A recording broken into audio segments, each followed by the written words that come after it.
Un mot. C'était mal, mais je ne pouvais pas faire grand-chose. Prince sentit un poids lourd s'installer dans sa poitrine. Alors, c'est vrai? Bella est vraiment sa fille? Elena hésita, son regard rencontrant le sien avec quelque chose d'indéchiffrable. C'est ce que ton père voulait que tout le monde croie. Mais il y a quelque chose que tu ne sais pas. Prince se pencha en avant, son cœur battant à tout rompre. Que veux-tu dire? Prenant une profonde inspiration, Elena rassembla ses pensées, comme si elle se préparait à révéler quelque chose qui avait été caché pendant des années. Ton père ne voulait pas risquer de tout perdre, alors quand la mère de Bella a découvert qu'elle était enceinte, il lui a offert de l'argent pour qu'elle parte. Mais il y a une chose qu'il n'a jamais su. Bella n'est pas sa fille biologique. Prince se figea, son esprit chancelant sous l'effet de cette nouvelle information. Quoi? Mais comment? Elena expliqua, avant ton père, la mère de Bella avait eu une relation avec quelqu'un d'autre. Un homme qu'elle aimait profondément. Quand elle a découvert qu'elle était enceinte, elle savait que l'enfant n'était pas celui de ton père. Mais elle ne voulait pas le lui dire. Alors, elle a pris l'argent, a disparu, et a élevé Bella comme si elle était la fille de Marcus. Le monde de Prince bascula sur son axe alors qu'il traitait ce qu'Elena venait de révéler. Cela changeait tout. Bella n'était pas sa demi-sœur. Ils n'étaient pas liés par le sang. Mais pourquoi la mère de Bella ne lui a-t-elle jamais dit, demanda Prince, essayant toujours de comprendre. Elena secoua la tête. Je ne sais pas, Prince. Peut-être qu'elle avait peur de ce que ton père ferait s'il découvrait la vérité. Ou peut-être qu'elle pensait qu'il était plus facile de garder le secret. Je ne pense pas que quiconque le saura jamais avec certitude. Prince sentit une vague de soulagement l'envahir, mais elle se transforma rapidement en colère. Son père les avait manipulés, jouant avec leur vie sans connaître toute la vérité. À cause des mensonges de Marcus, lui et Bella avaient été séparés. Je dois le dire à Bella, dit Prince en se levant. Elle mérite de savoir. Elena hocha la tête, ses yeux remplis de sympathie. Va la voir, Prince. Elle a besoin de toi. Avec une urgence brûlante en lui, Prince conduisit aussi vite qu'il le pouvait jusqu'à l'appartement de Bella. Ses mains agrippaient fermement le volant alors que son esprit s'emballait avec les nouvelles informations. Ils n'étaient pas frères et sœurs. Ils pouvaient encore être ensemble. Toute la douleur et le chagrin ne devaient pas les détruire. Quand il arriva à son immeuble, il sauta de la voiture et monta les escaliers en courant jusqu'à sa porte. Son cœur battait la chamade dans sa poitrine alors qu'il frappait, priant pour qu'elle ouvre. Un instant plus tard, la porte s'entr'ouvrit, révélant Bella. Ses yeux étaient rouges et gonflés d'avoir pleuré, et elle le regarda avec confusion. Avant qu'elle ne puisse dire quoi que ce soit, Prince laissa échapper, « Bella, tu n'es pas sa fille. Tu n'es pas ma sœur. » Ses yeux s'écarquillèrent de choc, et il s'approcha, le désespoir remplissant sa voix. « La mère t'a menti. Tu n'es pas lié à moi. Nous pouvons encore être ensemble. » La main de Bella vola à sa bouche alors que la réalité de ses paroles la frappait. Elle resta figée dans l'embrasure de la porte, fixant Prince comme s'il venait de parler dans une langue étrangère. Ces mots résonnaient dans son esprit, mais le poids de la révélation était presque trop écrasant pour être assimilé. « Prince, murmura-t-elle, sa voix tremblante. Qu'est-ce que tu dis? » Il s'avança, la suppliant du regard. J'ai parlé à Elena. Elle était gouvernante pour ma famille quand nous étions enfants. Elle était au courant de la relation de mon père avec ta mère. Mais il y a plus. Ta mère n'était pas avec lui quand elle est tombée enceinte. L'homme qu'elle aimait avant, c'est ton vrai père. Le cœur de Bella s'emballa, et elle s'agrippa au cadre de la porte pour se soutenir alors que son esprit tourbillonnait. Mais ma mère? Elle n'a jamais rien dit. Elle ne me l'a jamais dit. Elle essayait de te protéger, dit doucement Prince en lui prenant les mains. Je ne sais pas pourquoi elle te l'a caché si longtemps, mais je te le jure, Bella, nous ne sommes pas parents. Nous pouvons encore avoir notre vie ensemble. Des larmes montèrent aux yeux de Bella alors que la réalité de ses paroles commençait à s'installer. Ils n'étaient pas liés par l'horrible révélation qui les avait séparés. Ils n'étaient pas frères et sœurs. La vie qu'ils avaient imaginée ensemble n'était pas perdue après tout. Mais avec ce soulagement vint un flot d'émotions. La colère contre sa mère pour avoir caché la vérité, le ressentiment envers Marcus pour avoir manipulé leur vie, et une profonde tristesse pour le temps qu'ils avaient perdu. Bella retira ses mains de celles de Prince et recula d'un pas, ses yeux brillants de larmes. Mais Prince, même si nous ne sommes pas parents, je ne sais pas comment surmonter tout ça. Je ne sais pas si je peux simplement oublier ce qui s'est passé. Le visage de Prince s'adoucit de compréhension. Je ne te demande pas d'oublier, Bella. Je sais que ce n'est pas si simple. Mais je t'aime. Je t'ai toujours aimé. Et je suis prêt à faire tout ce qu'il faut pour arranger les choses. Nous pouvons en sortir plus forts. Bella essuya ses yeux, son cœur lui faisant mal. Je pensais t'avoir perdu quand ton père a dit ces mots dans l'église. J'ai eu l'impression que tout mon monde s'effondrait. J'ai ressenti la même chose, admit Prince, le cœur lourd du souvenir. Mais nous pouvons reconstruire. Nous pouvons recommencer. Un lourd silence tomba entre eux alors que Bella luttait pour concilier ses sentiments. Elle avait aimé Prince farouchement, mais la douleur qu'ils avaient endurée ces derniers jours avait laissé de profondes cicatrices. La pensée de s'éloigner de lui maintenant, après avoir appris qu'ils pouvaient être ensemble, semblait impossible. Prenant une profonde inspiration, sa voix trembla en parlant. Je ne sais pas si je peux simplement faire comme si rien de tout ça n'était arrivé. Je ne sais pas si je peux avoir confiance que les choses seront un jour les mêmes. L'expression de Prince était remplie de douleur, mais aussi de détermination. Je ne te demande pas de faire semblant. Je ne dis pas que les choses redeviendront comme avant. Mais nous avons une chance, Bella. Une vraie chance de construire quelque chose de nouveau ensemble. Les larmes coulaient maintenant librement sur les joues de Bella, les émotions se battant en elle. Elle voulait le croire, voulait croire qu'ils pourraient retrouver le chemin l'un de l'autre, mais la blessure persistait. Elle craignait que quelque chose d'autre puisse arriver et les déchirer à nouveau. J'ai besoin de temps, dit-elle, la voix brisée. Les épaules de Prince s'affaissèrent légèrement, mais il hocha la tête. Je comprends. Je te donnerai tout le temps dont tu as besoin. Alors que Bella retournait dans l'appartement, le cœur lourd du poids de sa décision, elle regarda Prince debout dans l'embrasure de la porte. Ses yeux étaient remplis d'espoir et de douleur, et elle voulait si fort le rejoindre et lui dire que tout irait bien. Mais elle n'était pas encore prête. Je t'appellerai, murmura-t-elle, sa voix à peine audible. Prince hocha la tête, bien que la tristesse dans ses yeux soit indubitable. Prends tout le temps dont tu as besoin. Sur ce, Bella ferma doucement la porte, laissant Prince de l'autre côté. Elle s'appuya contre la porte, son corps tremblant alors que les larmes coulaient librement sur ses joues. Elle ne savait pas quoi faire ni comment se sentir. Tout ce qu'elle savait, c'est que son cœur était toujours en morceaux, et qu'elle avait besoin de temps pour le recoller. Dehors, Prince resta un long moment, son esprit tourbillonnant d'un mélange de soulagement et de chagrin. Il était venu en espérant que la vérité arrangerait tout, qu'une fois que Bella saurait qu'ils n'étaient pas parents, il pourrait recoller les morceaux et passer à autre chose. Mais ce n'était pas si simple. Il descendit lentement les escaliers, la main fourrée dans sa poche, rejouant leur conversation dans sa tête. Il ne pouvait pas blâmer Bella d'avoir besoin de temps. Ils avaient tous les deux traversé tant d'épreuves, et la guérison demanderait plus qu'une simple révélation. Pourtant, une lueur d'espoir demeurait dans son cœur, l'exhortant à croire que l'amour pourrait triompher de leur douleur. La vérité était maintenant connue. Il n'était plus lié par les mensonges de Marcus Denison, et cela signifiait qu'il y avait une chance, aussi petite soit-elle, que Prince et Bella puissent retrouver le chemin l'un de l'autre. Alors que Prince rejoignait sa voiture, il jeta un dernier regard à l'appartement de Bella. Son cœur se serra de désir, mais il savait qu'il devait être patient. Bella avait besoin de temps pour tout digérer, et il était prêt à le lui donner, même si c'était difficile d'attendre. Assis dans sa voiture, il ressentit un mélange de soulagement et de chagrin. Le poids de la journée passée pesait encore lourdement sur sa poitrine, mais un sentiment d'espoir s'épanouissait en lui. Cependant, il savait qu'il avait des affaires inachevées.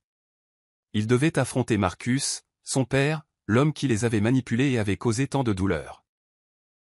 La vérité sur la filiation de Bella l'avait libéré de la peur que leur amour soit interdit, mais les dégâts de Marcus étaient toujours là, persistant dans leur vie comme une ombre sombre.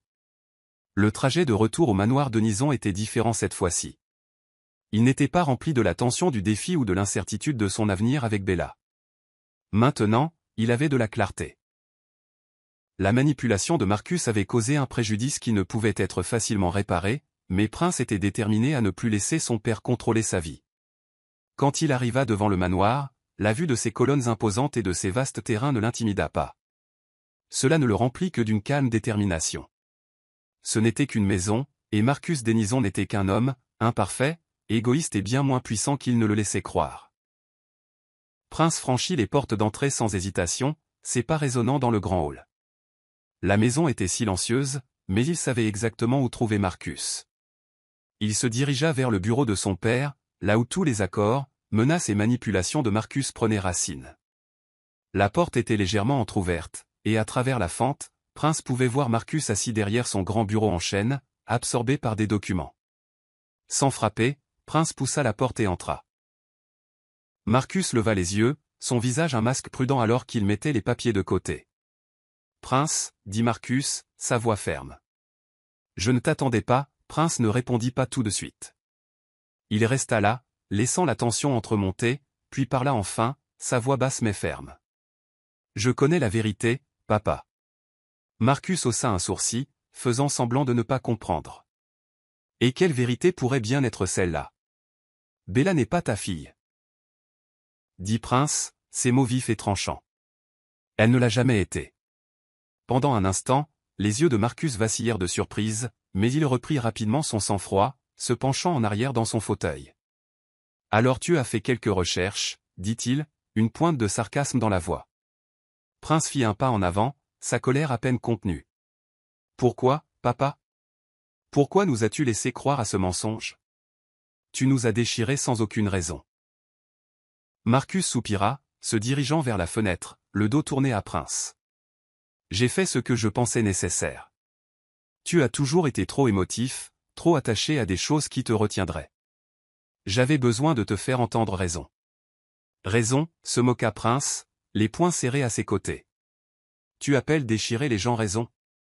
Tu as brisé nos cœurs et nos vies juste pour me protéger?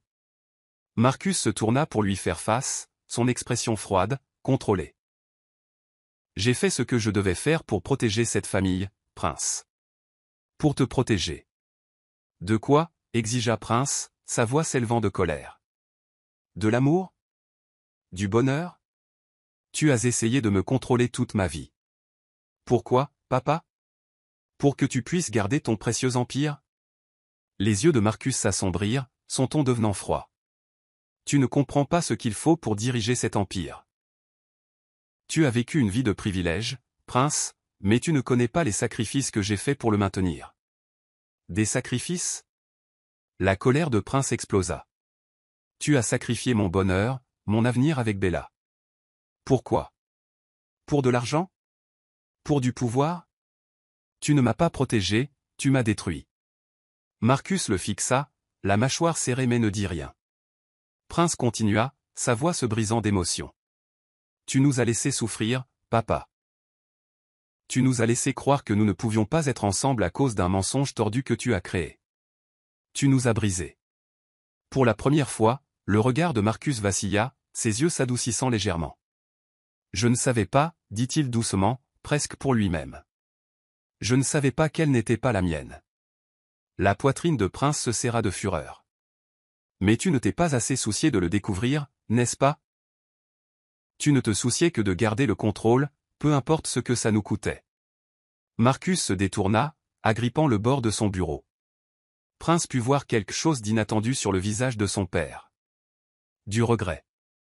Mais même si Marcus ressentait des remords, il était trop tard. Le mal était fait. J'avais tort, admit Marcus, sa voix à peine plus haute qu'un murmure. Je pensais que si je te gardais loin d'elle, tu reviendrais dans la famille. Je ne voulais pas te perdre. La colère de Prince flamba à nouveau, teintée d'amertume. Tu ne voulais pas perdre le contrôle sur moi, tu veux dire. Marcus leva les yeux, son visage pâle, son expression tendue. J'ai fait ce que je pensais être le mieux pour toi. Prince secoua la tête, reculant. Non, papa, tu as fait ce qui était le mieux pour toi. Et maintenant, tu m'as perdu de toute façon. Le silence emplit la pièce, lourd et suffocant. Marcus resta là, les mains tremblant légèrement, réalisant tout le poids de ses actes. Prince avait toujours été son fils, l'héritier de son empire. Mais maintenant, cet avenir était brisé. Prenant une profonde inspiration pour se ressaisir, Prince dit, j'en ai fini, papa. J'en ai fini de te laisser me contrôler. Bella et moi, nous ne sommes pas parents. Nous allons être ensemble, et tu ne peux rien faire pour l'arrêter. Le visage de Marcus se crispa, mais il ne discuta pas.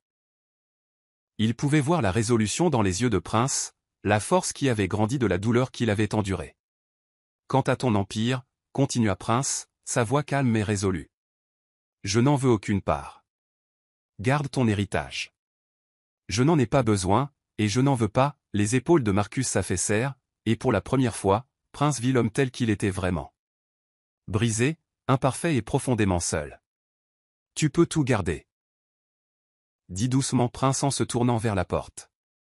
Mais tu as perdu la seule chose qui comptait vraiment. Alors qu'il sortait du bureau, laissant son père derrière lui, un étrange sentiment de paix s'installa en lui. Il avait affronté l'homme qui avait contrôlé sa vie pendant si longtemps, et maintenant il était libre. Libre de vivre la vie qu'il voulait. Libre d'aimer Bella sans le poids des mensonges et de la manipulation qui pesaient sur eux. Pour la première fois depuis longtemps, Prince avait l'impression de pouvoir à nouveau respirer. L'air frais de la nuit caressait sa peau alors qu'il quittait le manoir de Nison, l'empire de son père n'étant plus qu'un lointain souvenir. La confrontation avec Marcus l'avait épuisé, mais elle l'avait aussi libéré d'une manière qu'il n'avait pas prévue. L'emprise que son père avait sur lui avait disparu, et avec ce poids levé, il pouvait enfin penser clairement. Son esprit se tourna instantanément vers Bella, et l'avenir qu'ils pouvaient encore construire ensemble. Dès que Prince monta dans sa voiture, il sortit son téléphone. Il hésita un instant, puis il composa le numéro de Bella.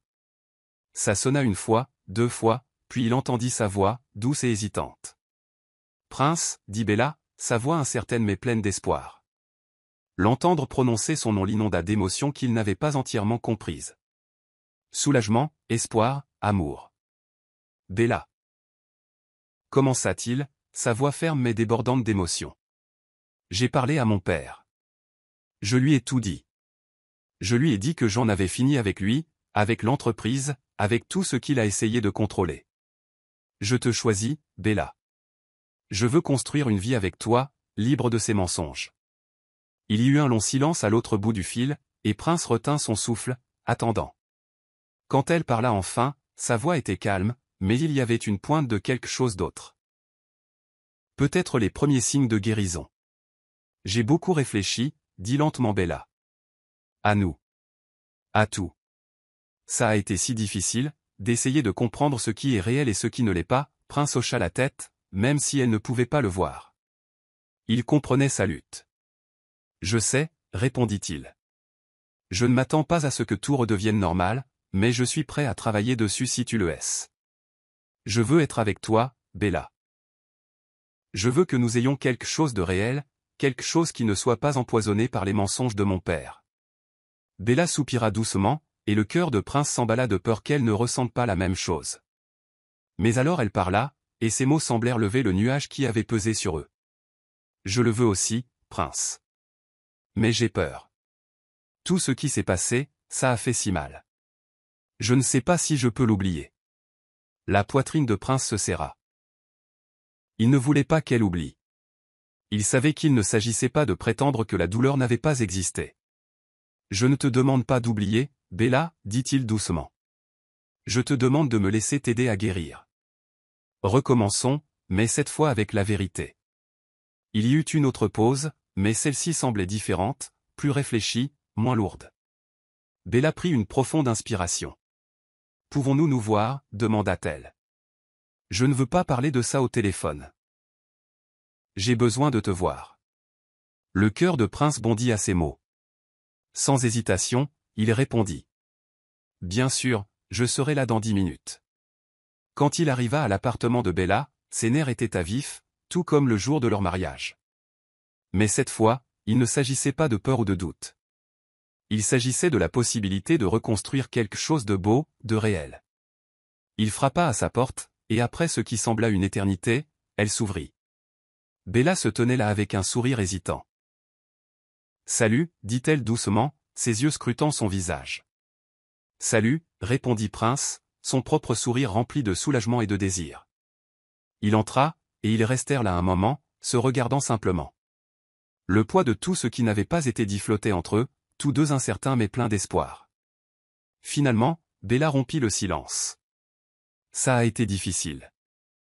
War einfach, ich weiß, ich soll das wahrscheinlich nicht sagen, aber Ken verdienter Person treffen können am Ende das Tandai perfekt je plante partie ihrer muté, ihr sorgfältig gepflegt Image, ihr kostbaren High Society Freund.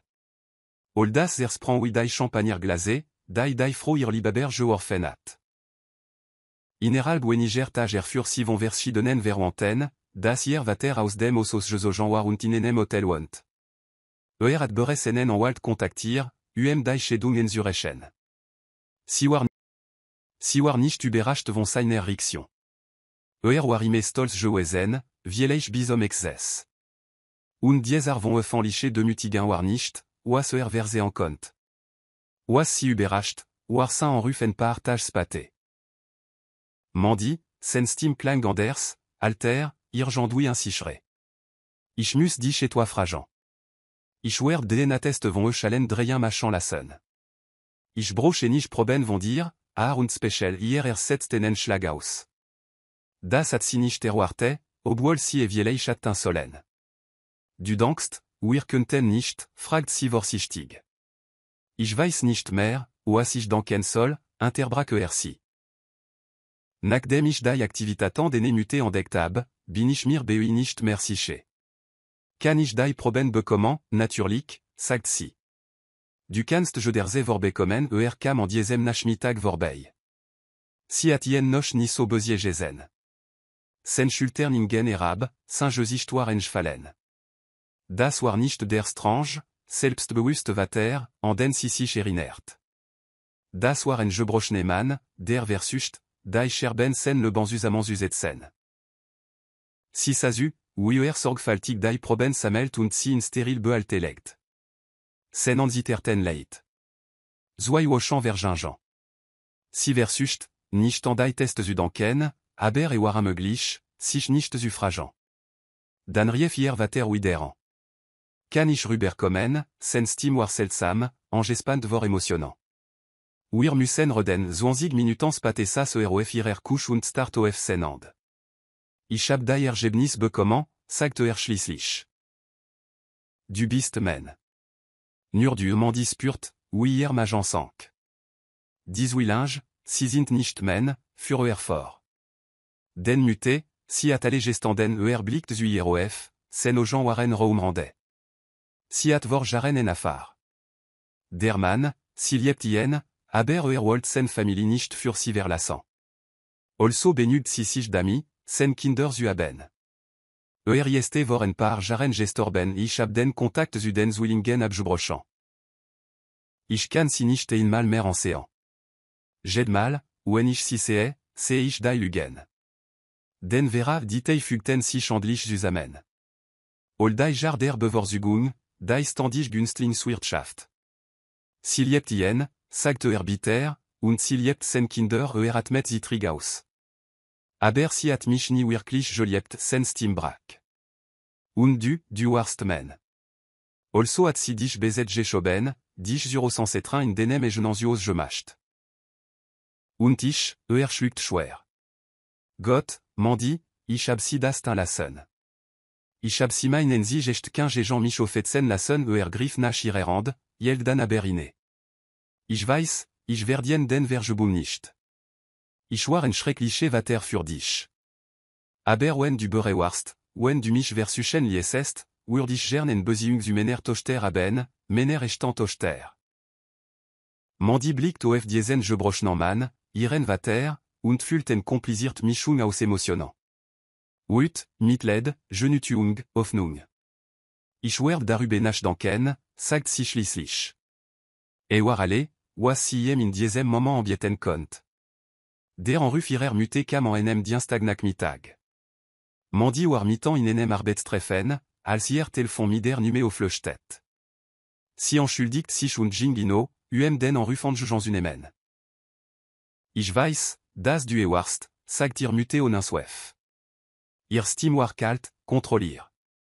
Aber Mandy kon die Wult darinte hören. Das Geburtstagsgeschenk. Die Foto. Allez. Das warst du Mandy gert nicht. Gia, das war ich die Control in der Steam ihrer Muté wish. Weekendst du et Wajan, mich vor allen so de mutigeant, mandi lacht, und fult sich goutant. Du willst über de mutigens sprechen? Wiwer et d'amis, men gans qu'indet als den persönlich dienrin verbracht zu haben? Wiwer et d'amis, je sas ube comment, ich se nicht gut genug, en dene je burtstex partitels unemen, ich kenan collège absklusab, das ist et toi ander nein, muté, das ist nicht anders. Du hast mich mein gans leben lang absichtlich herabgesetzt. Du hast dat Jean mich aufgebracht. Du hast deis willing Jean mich aufgebracht. Du hast mir das Gefühl gegeben, nicht gut genug zu sein, tei diese Familie zu sein. Nein, rat mal was? Es stellt sich hero, ich bin die Enzige, die wirklich das Ujor et Erstland schweigen am Andran en der Leitung. Du hast alle ruinir, sagt ihr muté schließlich misitern d'estime. Nein, muté, du hast alle ruinir. Ich hab nur die Wahrheit aufgedeckt. Vielich erinerst du dich das nächste Mal, wenn du jemanden über moral und richtig verhalten belerst, an den je n'entends am andilegt of, bevor si antworten kont. Die Folgenden Monat brachtan massiv verandringen in der Familie.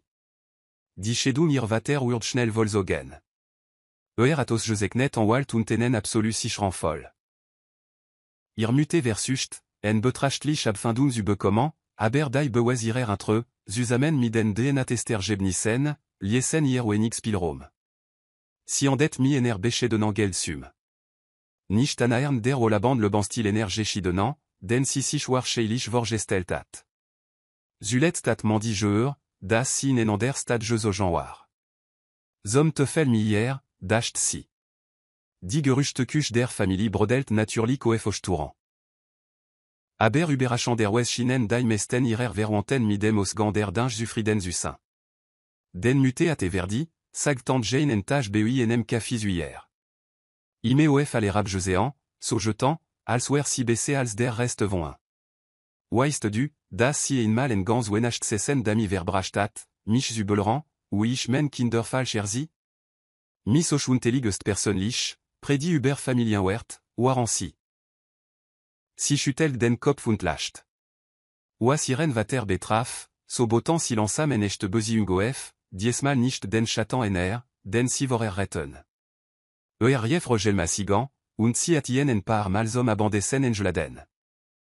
Kampftime noch mi alem, oas pasieroir, aber si conseen, das en fing zuelan. Manchmal la schelt sogar wider. Dis willinge? Si at set dem bekant werden der ganzan sach nicht mehr mi inen gesprochen. Si rettenaem enfant en par mal versus dans urufen, aber si bloquiert ir numern. Oas retten si meglicher wes sajan kenan, en le ben volé gros amke widergut zu machen? Manch megen et rach nenan. Mandinan tegerechtikke. Ir muté at jar d'ami verbracht, en perfect façade zu erichtan, si chals un begriff der tugans u prasantiran, waran si oui en burgerin zweter classe inirer et jeunant family beandelt. Allez, oas mandi jetant hâte, war, allen uzegen, ou si wirklich war. Ou sachiez tous les deux que cache pas les opinions de tante Monica, dit-elle fermement. La plupart d'entre nous pensent qu'elle a franchi une ligne qui ne peut être effacée. Merci, Benita, répondit Victoria, sincèrement touchée. Ça signifie beaucoup. Au fil de la soirée, Nelson reçut un texto de son père. Il le lut en silence avant de montrer l'écran à Victoria. Ta mère s'est enfermée dans la maison d'amis. Elle exige que je choisisse entre elle et cette fille. Je l'ai informée que son comportement aujourd'hui a rendu mon choix remarquablement facile. Nous discuterons des prochaines étapes à votre retour de lune de miel. Fier de vous deux. Papa. Ça va? Demanda doucement Victoria à Nelson, cherchant sur son visage des signes de regret ou de doute. Je vais mieux que bien, répondit-il en lui serrant la main. Pendant des années, j'ai vu maman saper papa, te rabaisser et manipuler tout le monde autour d'elle. Aujourd'hui, elle a enfin montré son vrai visage à tout le monde. Pas seulement à nous. C'est comme si un poids avait été levé. Alors que la réception se poursuivait, Victoria remarqua quelque chose de remarquable. Les invités qui avaient été guindés et formels au début, le côté de la famille et du cercle social de Monica, se détendaient maintenant, s'engageant plus sincèrement avec ses amis et sa famille. Sans l'œil vigilant de Monica, les barrières sociales artificielles qu'elle avait maintenues se dissolvaient. La coordinatrice du lieu s'approcha avec un sourire inattendu. Il y a quelque chose que vous devriez voir. Elle les conduisit à l'entrée de la salle de bal, où un grand cadre photo était exposé sur un chevalet. Il était rempli de dizaines de notes manuscrites des invités. Le titre au-dessus de disait « Message d'amour et de résilience pour Victoria et Nelson ». Ce sont vos demoiselles d'honneur qui ont organisé ça, expliqua-t-elle. Elles ont demandé aux invités d'écrire des messages de soutien après ce qui s'est passé. Une semaine après le début de leur lune de miel aux Maldives, l'impact total de ce qui s'était passé à leur mariage se révélait encore. Nelson et Victoria étaient assis sur leur terrasse privée surplombant les eaux cristallines, faisant défiler les messages sur leur téléphone pendant leur vérification quotidienne de la réalité. « Papa dit que maman reste chez sa sœur à Cincinnati », dit Nelson en posant son téléphone. Apparemment, tante Linda est la seule personne qui croit encore à sa version des faits. Qu'elle testait le tissu de la robe et que tout le monde a mal compris. Victoria sourit ironiquement en ajustant son chapeau de soleil. Difficile de mal comprendre quelqu'un qui crie « Maintenant tu ne peux plus épouser mon fils » en tenant un briquet. Les médias de Cleveland s'étaient emparés de leur histoire pour de bon. Ce qui avait commencé comme un désastre de mariage local sensationnel avait évolué en une conversation sur les dynamiques familiales toxiques et la défense de relations saines. Plusieurs magazines féminins les avaient contactés, demandant des interviews sur le maintien des limites avec des beaux-parents difficiles. Eddie dit que l'agence a reçu 3 nouvelles demandes de clients, demandant spécifiquement l'équipe du Phoenix de la robe de mariée. Dit Victoria en riant, montrant le message à Nelson. Il veut savoir si nous envisagerions de participer à une table ronde sur la gestion de crise à notre retour. Nelson prit sa main, son pouce caressant sa nouvelle alliance. Seulement si tu le veux. Nous pouvons garder ça privé si tu préfères. Elle pensa aux messages qu'ils avaient reçus d'autres couples confrontés à des défis similaires avec des familles désapprobatrices. Peut-être que notre expérience peut aider les autres. Ce n'est pas la façon dont j'avais prévu de commencer notre mariage, mais c'est authentique, termina Nelson. Comme nous. 3 mois après leur mariage, Nelson et Victoria assistèrent au gala annuel de la fondation de la famille Anderson. Leur première grande apparition publique depuis leur retour de lune de miel.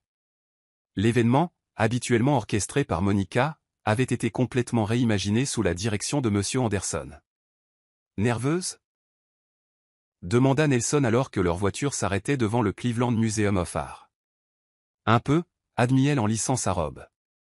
Une superbe création émeraude de la boutique d'Elisa, qui avait transformé leur histoire de mariage en une campagne marketing réussie sur la résilience et les secondes chances. À l'intérieur, l'atmosphère était sensiblement différente des années précédentes. La formalité guindée avait été remplacée par une chaleur sincère. M. Anderson les accueillit à l'entrée, semblant avoir rajeuni de plusieurs années sans la présence contrôlante de Monica. Les voilà, rayonna-t-il en les embrassant tous les deux. Le couple qui a inspiré la nouvelle initiative de notre fondation. Il les guida vers un présentoir montrant le nouveau programme de la fondation de la famille Anderson, les bourses Phoenix pour les femmes qui repartent à zéro après des transitions de vie difficiles. Le logo de la fondation avait été redessiné pour incorporer un subtil motif de phénix. Nous avons déjà approuvé le financement pour 15 femmes, expliqua fièrement Monsieur Anderson, chacune se reconstruisant après des circonstances difficiles. Alors qu'il se mêlait aux invités, Victoria remarqua que l'absence de Monica avait affecté la liste des invités. Beaucoup de mondains et de connaissances soucieuses de leur statut avaient disparu, remplacés par des personnes sincèrement passionnées par le travail de la fondation. Madame Anderson s'approcha une jeune femme, se présentant comme l'une des bénéficiaires de la bourse. L'histoire de votre mariage m'a donné le courage de quitter mon mariage toxique. Maintenant, je lance ma propre entreprise. Plus tard dans la soirée, alors que Nelson et Victoria partageaient un moment tranquille sur la terrasse du musée, il reçut un message texte. Maman revient à Cleveland, dit-il, l'expression pensive. Papa dit qu'elle a accepté de suivre une thérapie si elle veut avoir une chance de réconciliation. Victoria lui serra la main en signe de soutien. Quoi qu'il arrive avec tes parents, nous y ferons face ensemble, tout comme nous l'avons fait pour le mariage. Il sourit, l'attirant près de lui. Certaines flammes sont faites pour détruire. D'autres ne font que révéler ce qui est indestructible.